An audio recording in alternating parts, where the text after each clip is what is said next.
Tu as constamment une sensation de tension, d'inconfort ou de plénitude dans la région abdominale. Ton ventre semble plus rond ou plus prédominant que la normale, au point où tu as du mal à fermer tes vêtements habituels au niveau de la taille. Tu cherches en vain une solution à ton problème. Dans cette série de vidéos, je te dis tout ce que tu dois savoir sur le ballonnement et comment t'en débarrasser définitivement. En exclusivité sur Mandy Nutrition.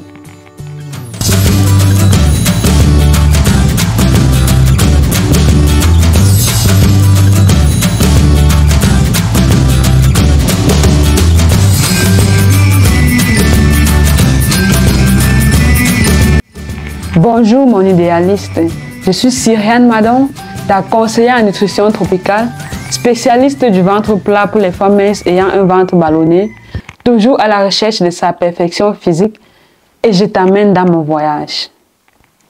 Alors, avant de parler de solutions, dans une prochaine vidéo, essayons de voir quelles sont les différentes causes du ballonnement. En premier, nous avons les gaz intestinaux. L'accumulation de gaz dans l'estomac et les intestins est l'une des causes courantes du ballonnement. Les gaz peuvent être produits par la fermentation des aliments non digérés dans le côlon ou par l'air avalé pendant la consommation d'aliments ou de boissons. Lorsque nous mangeons de la nourriture, notre corps la digère pour en tirer les nutriments dont il a besoin.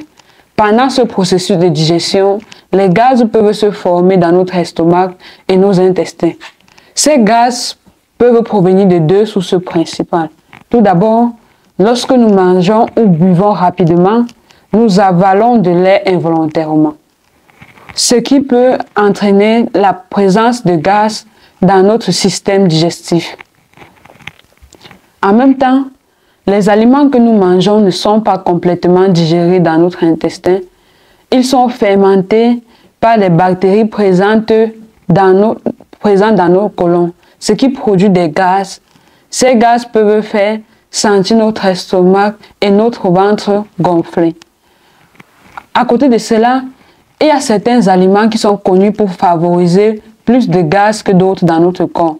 Par exemple, les légumes crucifères comme le chou, le brocoli et le chou-fleur, ainsi que les haricots et les lentilles, ont tendance à produire la formation des gaz lorsqu'ils sont digérés. De plus, les boissons gazeuses contiennent des bulles de gaz qui peuvent également entraîner un ballonnement.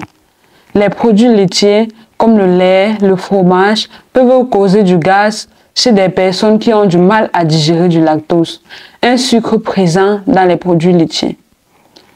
Les édulcorants artificiels, qui sont les substances utilisées pour sucrer certains aliments ou boissons sans ajouter de sucre, peuvent également provoquer des gaz chez certaines personnes. À ce niveau, je voudrais t'inviter, s'il te plaît, à écrire en commentaire tous les aliments qui ont tendance à te donner cette sensation de ballonnement. Précise aussi si tu les manges rapidement ou tu prends bien le temps de les mastiquer. Comme deuxième cause de ballonnement, nous avons la constipation. La constipation se produit lorsque les sels, les matières non digérées que notre corps élimine, restent bloquées dans notre côlon, qui est la partie de notre intestin où les sels sont stockés.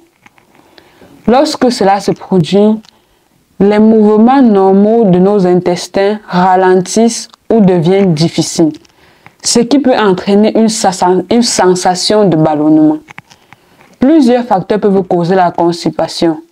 Voici quelques-uns des plus courants. L'alimentation pauvre en fibres. Les fibres sont des parties des aliments qui aident à maintenir nos selles molles et à faciliter leur passage à travers les intestins.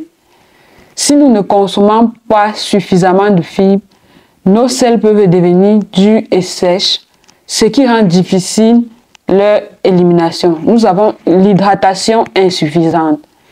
L'eau joue un rôle important dans la facilitation de l'élimination des selles. Si nous ne buvons pas suffisamment d'eau, nos selles peuvent se dessécher et devenir difficiles à évacuer. Nous avons le manque d'exercice. L'exercice physique régulier peut aider à stimuler les mouvements de nos intestins et à prévenir la constipation. Si nous sommes sédentaires et que nous ne bougeons pas assez, cela peut contribuer à ralentir le transit intestinal. Nous avons certains médicaments tels que certains antidouleurs, les antidépresseurs, les médicaments contre l'hypertension artérielle qui peuvent avoir comme effet secondaire la constipation.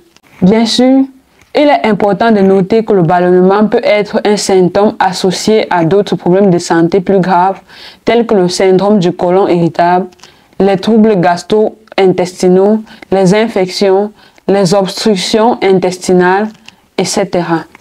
Si le ballonnement est sévère, fréquent ou s'accompagne d'autres symptômes fréquents, il est recommandé de consulter un professionnel de santé pour obtenir un diagnostic plus précis et un traitement approprié.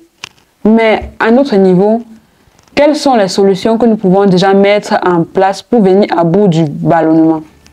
Ce sera le sujet de notre prochaine vidéo. Abonne-toi et active la cloche de notification pour ne pas rater cette publication. Mais avant, faites-moi savoir en commentaire quelle quantité d'eau tu consommes par jour, quelle est la composition habituelle de tes plats par jour et à quelle fréquence tu fais des activités physiques en semaine.